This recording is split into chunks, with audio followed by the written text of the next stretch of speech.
దొంగల్ని పట్టుకునేందుకు నలుమూలలా వెతుకుతూ వచ్చుచున్నారు.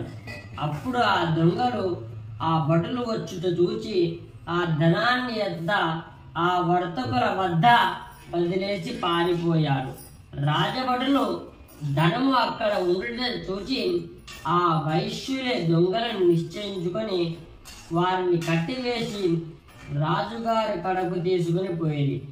రాజభటులు, రాజు ప్రభు, ధనాగారం నుండి చోరీ చేసినటువంటి దొంగల్ని తీసుకొని వచ్చాము, విచారించి తగిన శిక్ష విధింపమన్నారు.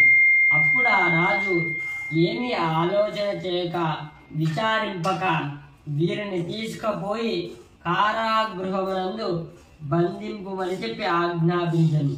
భటులు ఆ వైశ్యుల్ని తీసుకుపోయి కారాగృహమునందు బంధించి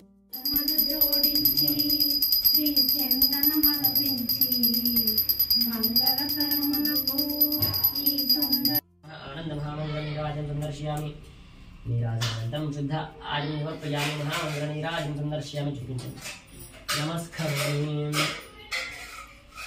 శ్రీమద్రమారమణ గోవింద గోవింద.